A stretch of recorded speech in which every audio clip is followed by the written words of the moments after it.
Hi.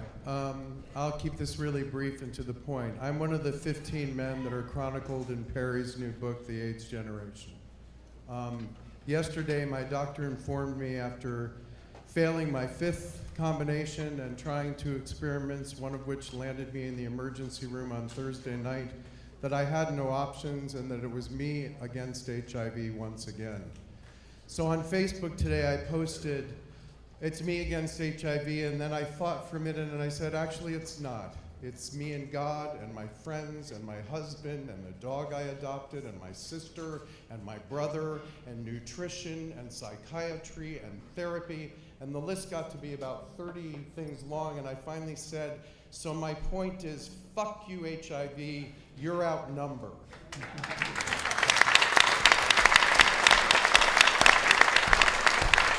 My question is this. I received a text this afternoon from someone who is newly diagnosed and on a tripla, in which he informed me that there were new discoveries and that I was being melodramatic. And in my anger, I responded by saying, you don't know what the fuck you're talking about, and those drugs are for people who are treatment naive, they won't work for me. And my question is, how do we educate these young men and women who are getting infected that taking a pill by those pretty people in the drug ads is not the reality of what we're living with and fighting against? So if you got any ideas, I'd like to hear them, because I was a bit of a bitch and I kind of like the guy.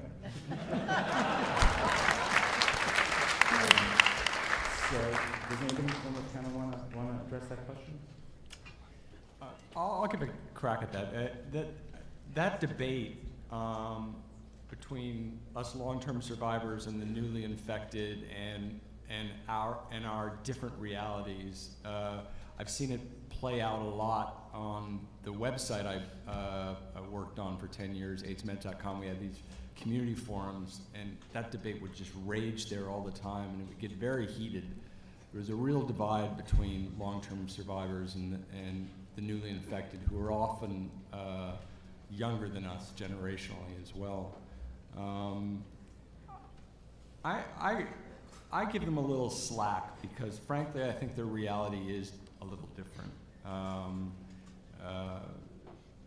If you don't have to find out you're positive and start on those first generation of drugs, which is what we all had to do, those very toxic drugs,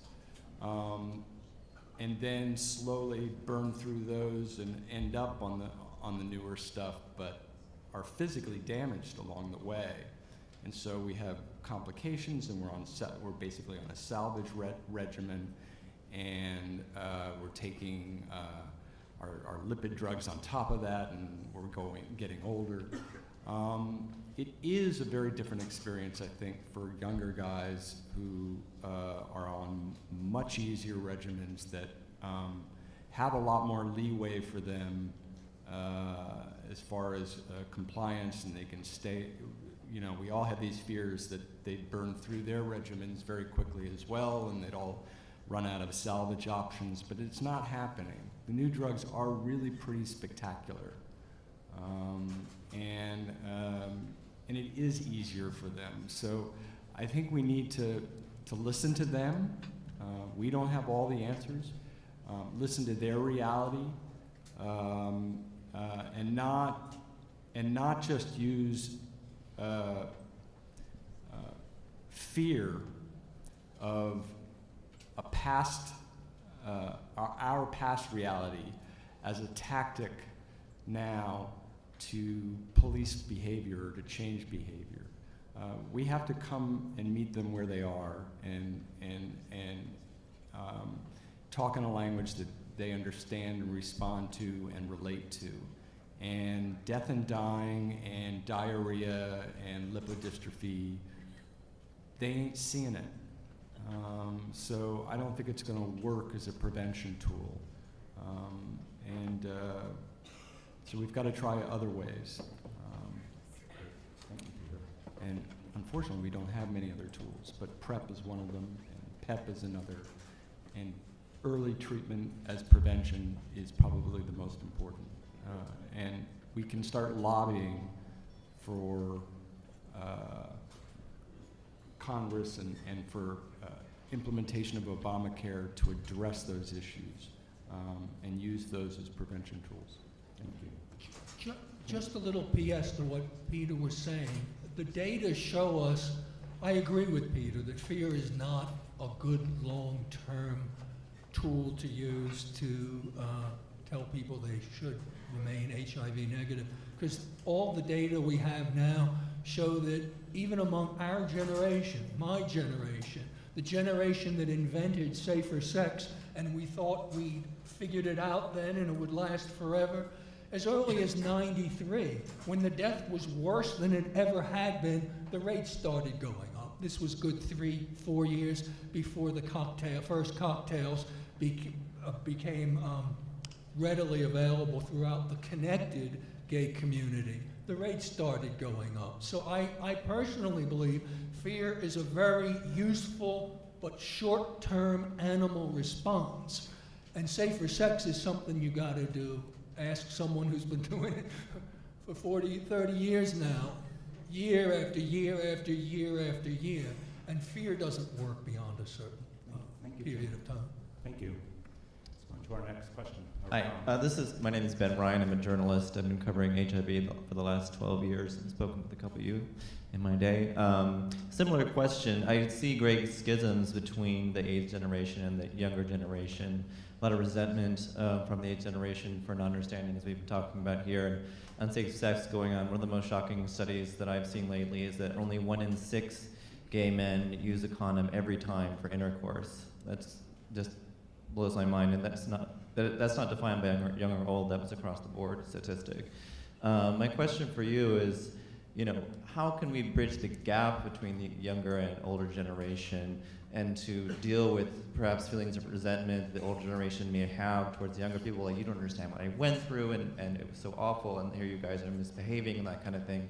And meanwhile, I think the younger generation are lacking role models a lot of times.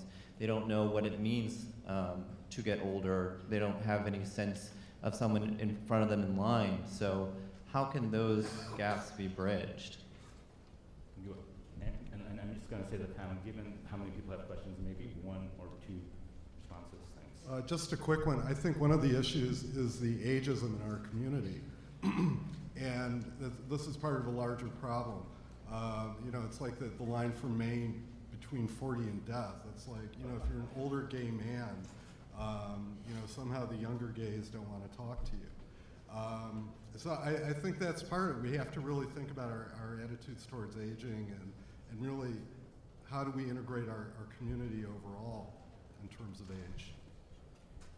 I just want to reiterate what Joe mentioned earlier. I think the internet is going to be a major way to unite a community of gay men and to educate the younger generation.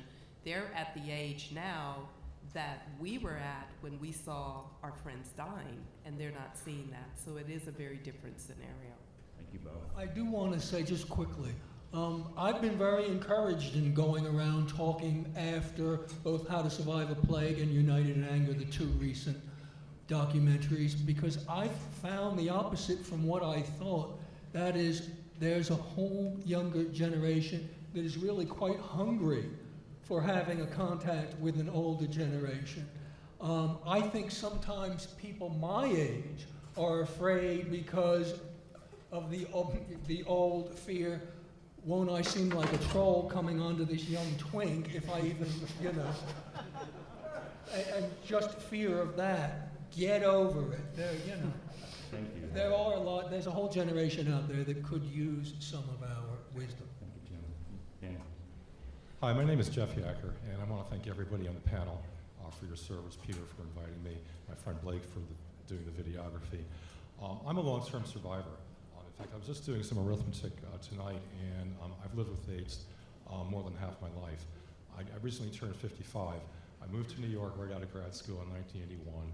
In 1986, I was diagnosed HIV positive, and I was part of the clinical trial of AZT between 1988 and 1994, I think, or so, whenever the trial was discontinued. Unfortunately, my viral load was low or undetectable until about 2006, when my doctor advised me to start going on medication. But I just want to ask all of you, or one of you, or two of you, aren't you all dancing around the white elephant in the room? And when you talk about the resurgence of AIDS among young gay men and the high suicide rate among middle-aged gay men who are HIV positive, and the white elephant that I'm talking about is the increasingly prevalent and unfortunate use of crystal meth among gay men of all ages. And I'll just leave it at that, and I think it kind of speaks for itself. So, what can we do? Well, Perry, you're an expert in this. Well, I'm not on the panel. We do have some data on older individuals, and actually the use of crystal meth is quite low among people 50 and older. I don't really have a lot of information. But in terms of this whole debate about decreasing infection, almost every study that takes a look at this finds that recent drug use, including the number of drugs you use in alcohol, and using drugs during sex greatly increases your likelihood of engaging in unprotected sexual behavior. So I have to say something. So, okay, I'm sorry. I think the question is not about the drug. And I think when we look at, epidemiological rates of crystal meth use in younger men, in our own studies, when we look at 18 to 25-year-olds, it's less than 1%. It's a drug that older men tend to use. I think the question we need to ask ourselves is why, as a community, are we plagued with substance abuse issues, regardless of what the substance actually is? And I think, from my perspective, trying to address the underlying psychological and psychosocial and emotional issues that lead us to substances is the way to stop the high rates of substance use in our community. I'd just follow up. I mean, I did a lot of activism around this in 2004. I still just believe in my heart that the drug is a particular scourge. I just see its destructiveness when it takes hold. It's just mind-blowing, and I've lost a lot more friends to that drug than I have to others, including alcohol, so I think it's worth speaking out about. I think it's worth focusing on. I do think it's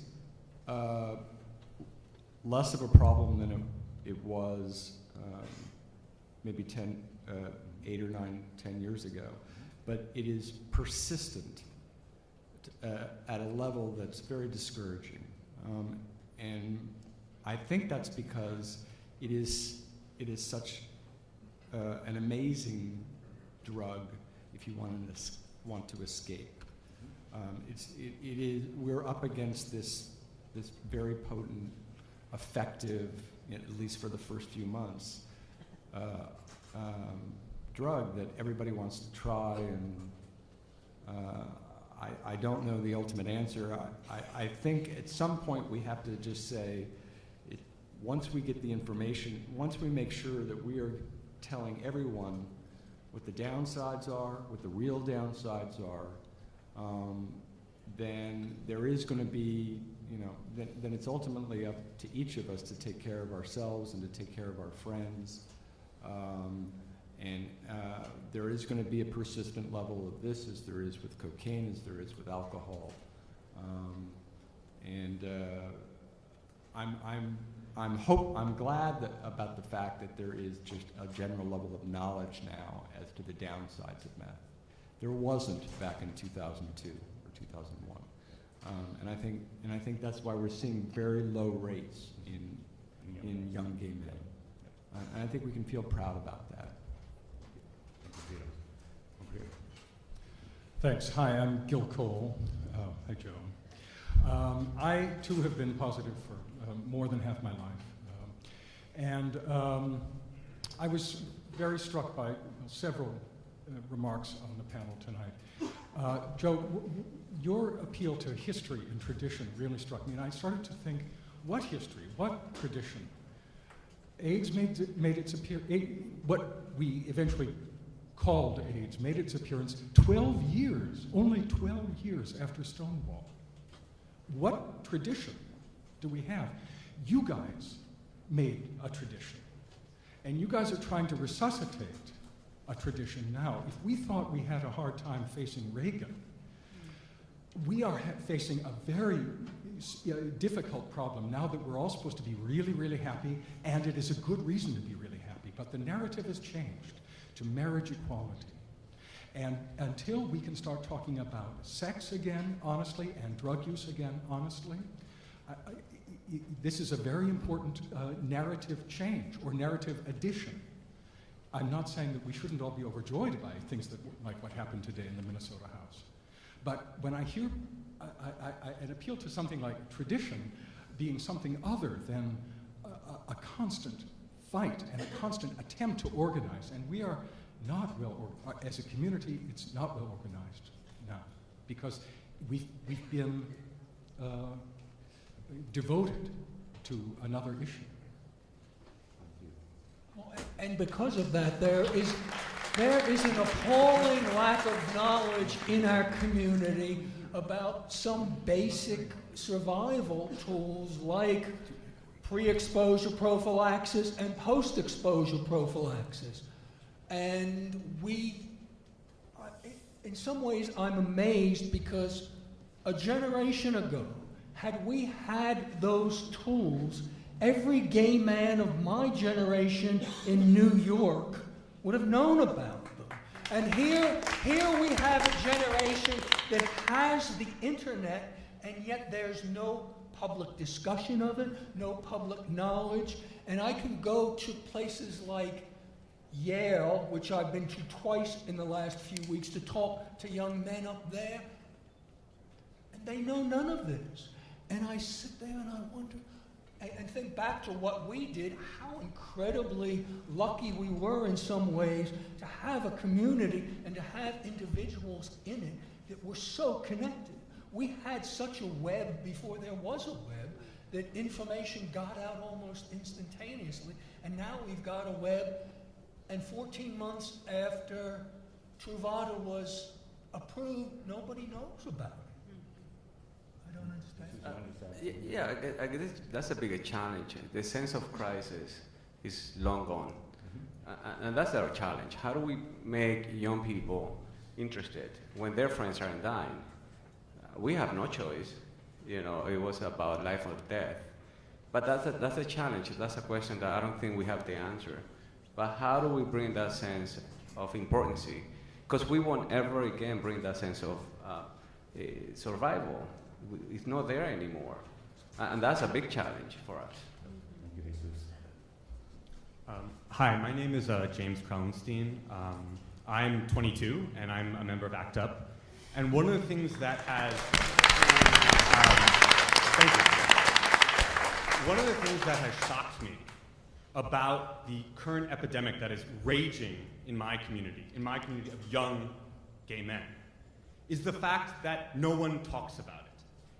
The study that Peter talked about that said that 1 in 2 gay men would be positive by age 50 came out in 2009. And yet, no one has told me, if it wasn't for the fact that I read on PubMed, right, because I'm such a nerd that I read the literature, that if I did, I would have no idea of knowing about that. No one is telling my generation that 50% of us are going to be dependent on a pharmaceutical company, or on the government, or on an insurance company for our very survival. This is a gay rights issue. This is the most important gay rights issue that we are fighting today. And yet, no one is talking about it. How do we break that silence? You guys lived through a plague, and the battle cry of that war, of that plague, was always silence equals death. Yet today we are plagued by a more vicious silence, we are more powerful today. We have more influence today, yet no one mentions this. So how do we change that? How do we change the discourse? That's why I point the finger at Gay Inc. If they were talking about it, you'd hear. I hear marriage all the time. We hear it every fucking day. I feel like I gotta get married now. It's like Everybody's asking, when are you and Gary? So just get it out of the fucking way. But no, they don't say a thing about it. They do token amounts. 99% of their budgets. There are some exceptions. There's some good. Lambda Legal does some great AIDS work. There are some exceptions. I'm talking just about a few of our. We won't name names. But HRC has always been lousy on AIDS issues. They were lousy in the mid-'80s. if we could just get them to spend, 5 or 10% of their budgets, just that little shift, it would be huge on HIV/AIDS and our healthcare issues. You are right. We have this immense power now on the lobbying front and the megaphone that we have to raise our issues. And we should be insisting that the U.S. government study our health issues and ask these questions in national health surveys. And we should be insisting that Ryan White remain strong and used as a way to integrate with Obamacare so that we start tackling getting people tested earlier and treated earlier, and that would lower the prevention rate. There are all sorts of things we should be using our power for that we're not, because we're focused on one issue. It's crazy. If I just may respond, I think the problem is that no one is telling. I mean, I often hear from older AIDS activists, why isn't your generation fighting this? My generation would love to fight this if they knew it was still going on. From 2008 to 2010, the incidence rate in my community jumped 24%. And no one said, once again, a fucking word. And that, you guys experienced a death of 300,000 people. 300,000 gay men died in this epidemic. That's more than the people who died in Vietnam, Korea, the First, Second Gulf War, and the War on Terror combined. Yet our generation knows nothing about it. And we need to mobilize my generation because we are going to be devastated by this. And James is on the prevention and treatment working group that we have started within ACT-UP. And he has just, at the 2 last Monday night meetings, given a brilliant 2-part teaching, because James is a student scientist, on the new CDC data and on what we do and do not know about the relative risk of most common gay sex acts. I think we have to do it ourselves. One of the things we decided at Monday night's meeting, all of us were so taken by the 2-part teaching James gave, is that we want to make it a module that we bring around. We are determined to have a community forum on it, but we also would love to come to different neighborhoods, very particular neighborhoods, just with that little module, come to old-fashioned activism, because the new activism of sign a petition and you've done what you can with respect to your favorite issue doesn't work in things like this. But I don't see other people doing it unless, that's kind of why I call for a new AIDS activism, unless we can get up and do it ourselves. Thank you.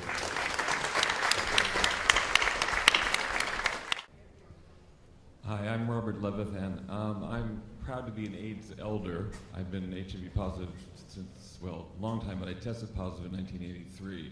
And thanks to some of the activists on this panel and other people, I was also able to get early access to the first workable cocktail in 1995. So I have been through the whole journey of AIDS. I had full-blown AIDS, and I'm very healthy today. It has also been my teacher. It has brought me my beautiful life in the sense that I am now a psychotherapist working in the field. I've been on the board, and I work through counseling and groups at Friends Indeed, one of the sponsors for this evening. And I want to address something that Mark was talking about, the spiritual aspect, in the sense that those of us, I think, who have been able to get through, our resilience is certainly amplified by looking at our passions, our ability to feel purpose.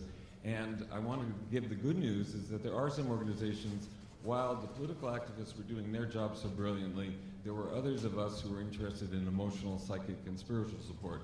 And those organizations over the years have grown, and some of them still exist, and it's hard for us to keep going because people don't give us money, because AIDS isn't sexy anymore. And so Friends Indeed does exist. There are 6 groups a week that anyone in this room could come to. There's crisis counseling, body work, all those things, yoga, meditation. But also there's the AIDS Mercy Workshop, and I see Sally Fisher online. She created that in 1986 in case the line doesn't get to you. I'll just quickly say, and that's done 4 times a year at Friends Indeed. We're doing it at GMHC in June. It's done in other places. There are some things that exist that do address these problems, but one of the things is people aren't coming to it. So that's one of the things we need your help in getting people to come to, these things that do exist to support our community. Thank you.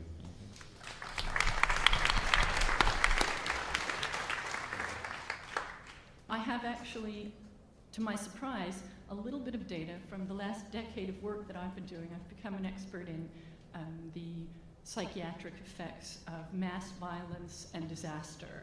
And the conversation we've been having has been about PTSD and its relevance. If anyone's interested, I bought a few copies of some of my articles on this. I've written a few dozen things over the past 20 years and serve on a couple of IOM panels. But the specific pieces of data I wanted to bring are, number one, with post-traumatic stress disorder, I'm hearing tonight something that is relevant to our data. Of the PTSD symptoms, what gets focused on is re-experiencing nightmares and hyperarousal. But what's associated with disability is numbing and avoidance.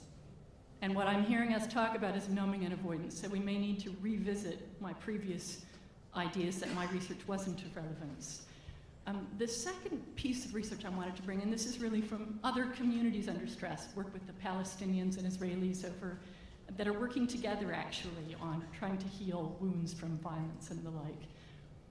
I've studied all sorts of long-term survivors, and I've come to believe that resilience is something we can train for like a sport. Now, in the communities I've studied, we found modifiable resilience factors, and 5 that I'm looking at are humor and perceived social support, spirituality, which can mean religion, but it can also just mean a sense that you belong to a community, that you have a moral compass. Active coping, which can mean a number of things. It can mean exercising, or it can mean grappling with issues. And I mean, look, anyone who wants to read about it or hear more, I can tell you. I also wanted to mention substance abuse. People lie about substance abuse, people lie about sex. People lie about substance abuse, people lie about sex. And they do it repeatedly, repeatedly, repeatedly, even more than I'm repeating myself. The last thing I want to do is sort of acknowledge I can't get our heritage passed on to the people I work with. I'm a psychiatric researcher, but I also still do social justice work. And homeless young gay men and lesbians and transsexuals and people of color, I pass these flyers out at the shelters I work at and publicize the event. I haven't seen anyone here. If anyone from any of the shelters wants to talk with me, please come and do so. But there's a great need for elders. If any of you want to speak at shelters, let me know. Yeah, good evening. My name is Jason Walker, and I'm an HIV/AIDS community organizer for Vocal New York. I first wanted to thank the panelists for sharing. Got some love here. I first wanted to thank the panelists for sharing their expertise, their experiences, and their personal stories with us. It was definitely empowering and moving to hear. My question has to do with communities of color and HIV. For community of colors, HIV isn't just an LGBT issue. It's a poverty issue. It's a mass incarceration issue. It's a drug issue, and it's a homelessness and housing issue. And I know with a lot of our white allies and white community, HIV still is maintained to be kind of like an LGBT issue. I wanted to know, what are the barriers that prevent our communities from working together and galvanizing these two seemingly separate communities from working together to attack these social injustices and public policy issues in order for us to address the rate and the prevalence of HIV in communities of color? Because even though we might be separate, but we are still connected by this blood that we share. So I wanted to know, how can we work together? What are some strategies, and what do you find to be the barriers from having our two collective communities that sometimes are put against each other or seems to have some type of adversarial relationship? How can we decrease those barriers and work together to end this epidemic? Great question. Any thoughts, Hannah? That's a great question, and that's a dialogue that I hope we can continue. I totally agree with you. For minorities, although we lead on all the new statistics on new rate of HIV, we are invisible. And for the African American community, for the Latino community, it is a poverty issue. It is an education issue. And I'm really happy that I hear the word gay men of color, because now the new trend is called MSM. I hate MSM, men who have sex with men. What does it mean? If I call my mom and I say that I'm MSM, she thinks that I got another degree. She has no idea what MSM is. HCH, we said it in Spanish, they translated it. And I truly believe that's a way to bring us back in the closet. It's easier for a politician to say MSM than to say a gay man or a gay man of color. So I would encourage people to start calling for who we are. There is MSM, and MSM was designed to identify people who are not comfortable with their sexuality. But if I tell gay men get up right now, this whole room will get up. MSM, what does it really mean? So one way to start working together is to bring back to what belongs to us, calling us for who we are. And we are gay men of color. And invite organizations that are working together. I'm also part of the Latino Commission on AIDS. And we have ongoing meetings with other minorities to strategize and find ways to work together. Thank you. Just let me reinforce what you were saying. In Atlanta recently, there was a meta-study, the data from a meta-study was released that showed that from the 4 largest cohorts they have of African American men, they found that African American men have fewer partners than white men, that the condom use was about the same as in white men, and that African American men were using condoms more efficiently than white men were by a significant percentage, and yet we see 6 times greater infection. That can only be, I can't think of any other way it could be explained by the incredible inequity of health care in the respective communities. HIV has always been ruthless in exposing the fault lines in our society right from the very beginning. And that's why a lot of us act up as early as our FDA demonstration, which was in the fall of 1988. We're marching under the banner, healthcare is a right. Unfortunately, because we knew as early as then we would never solve AIDS until we solve a much wider social inequity in healthcare. Unfortunately, in '92, when we thought we might actually affect change, the Clinton administration screwed things up. And we never, at that brief moment when it looked like we might get universal health care, in fact, it was so flubbed up we didn't even think about it for another generation. But until we address those inequities, we're not going. They talk about an end to AIDS, and God knows I would love it.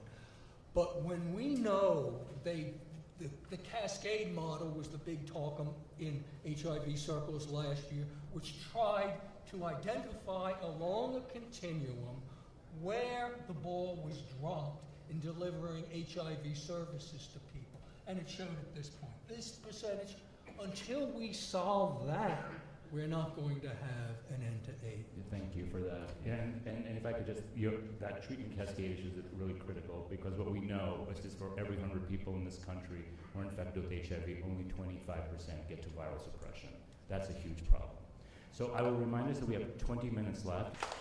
Hi, I'm Eric Sawyer. I helped start ACT UP, and I'm still an active member. So please come back, we need you. I also helped start Housing Works and Health Gap, and I relate to a lot of what you said because I have such a huge unprocessed reservoir of grief that, if I step on a cricket and it dies, I break into sobs for 10 minutes. And I also have huge survivor guilt that, I've been living with symptoms since '81, and why can I buy 30 years of health and still be able to work, etc., when people in Africa are dying a few years after getting an AIDS diagnosis. And, you know, I'm also really angry at the LGBT organizations that, you know, have kind of seized the power that AIDS activism created for our community. And, you know, I think we have a responsibility to try to take it back. You know, many people who were involved in the AIDS crisis have walked away.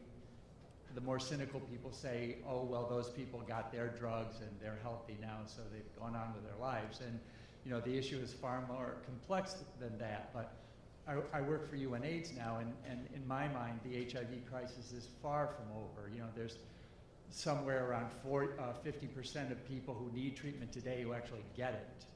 And you know, that's horrible. And where's the noise about that? And why aren't we, you know, why aren't we acting up to try to get more of those people on treatment? And some of us are, and to some success. You know, we now have almost half of the people on treatment who need it now based on old WHO standards, but there are so many millions of people that need these drugs that are keeping people like me and Peter healthy. And you know, we should be on the asses of the leaders of our LGBT community for not getting involved, not only abandoning the people living with HIV in this country, but those around the world. And the same is also true about gay rights issue. There's more than 46 countries where it's not legal to have same-sex relations. 6 of those countries have death penalties.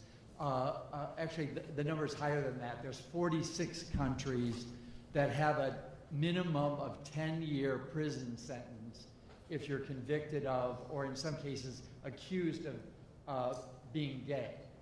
And there are, you know, religious organizations, like I think Catherine Slater is the woman that runs the Family Values Coalition, that literally organizes junkets of representatives from government missions who work in the United Nations to go to California, to go to Disney World for a 2-week junket, where half of the time is spent educating them about the evils of LGBT people, how they're trying to destroy the family, and how you have to go back and kill those people. And the, you know, the bills, the anti-gay, the kill the gays bills in places like Uganda are being drafted and fed to legislators in that country.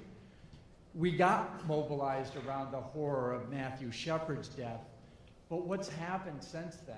Why do we not make the same kind of noise about the deaths of lots of gay and lesbian people around the world? But even in our own country, there were, you know, I'm sure some of you are aware of the lesbians that have been killed in Texas and you know, in the last year, and there was a little noise about it, but where was the Matthew Shepard kind of mobilization?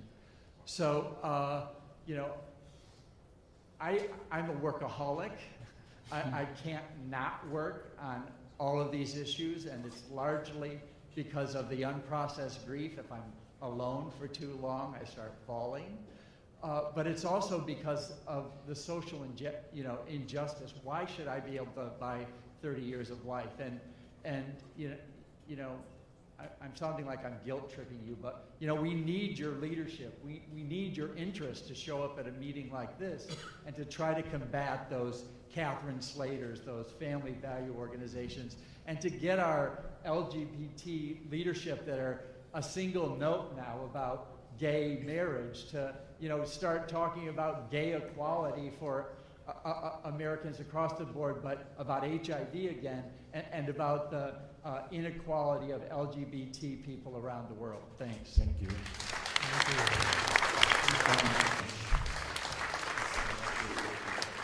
Oh, hi, my name is John Winkleman. I wanted to talk about suicide. I think it's really important that we do the studies you were talking about to talk about suicide and depression amongst gay men of the AIDS generation. But there's a lot of stuff we already know about supporting on a peer level and a friend level that we should be talking more about today. I mean, I crashed an ACT UP around, I think it was the summer of '94, like 6 friends died in a 1-month period. I just lost it. And then when I was wanting to do something for the community later on, I ended up getting involved with suicide prevention. I think it says a lot about ACT UP that suicide prevention was less emotionally intense than being in that pressure cooker. And I think we also need to study some of the specifics about AIDS activism, because that is a whole nother level beyond AIDS itself. But one of the things that we learned is that a lot of the way our culture tells us to respond to people when we see the sign that they're not doing well really is the worst thing possible, and that helping them is counterintuitive.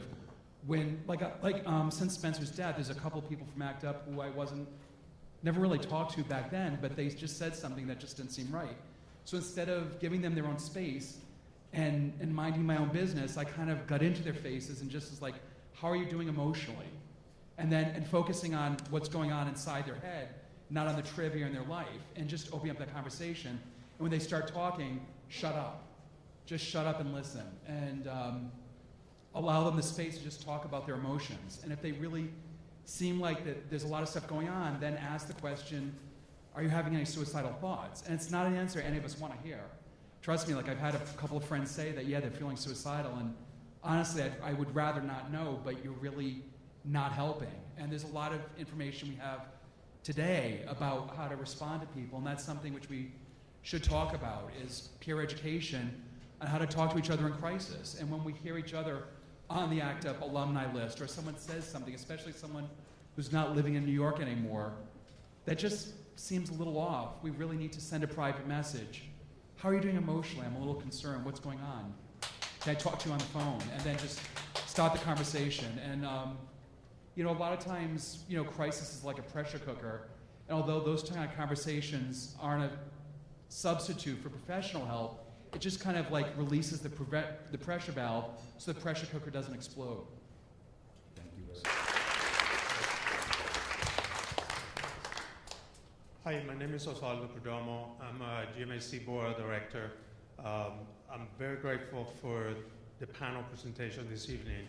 I think this is the kind of type of work that we really need to do more often. And I hear a lot from the community sitting here tonight that we need to do things, we need to do this, we need to do that. I feel like all of us, we feel we need to do something. We need to do something, get involved, the panel who's sitting in front of us is 6 persons, cannot do it alone. We need to take ownership and bring ourselves out to make the noise that we need to make for whatever reason, if it's medical treatment, if it's better care, if it's better funding, if it's a HACA. There's so many different issues that we're dealing with in the HIV community today, but we don't do anything about it. We sit back and we wait for somebody else to take ownership and do it. This panel have done the work over 30 years ago, and if it wasn't for them, many of us wouldn't be here. A very important point that we hope that these conversations will continue in whatever circles you navigate, whatever organizations you work with. Please make sure these conversations continue to happen. Hi, I'm Ann Northrup.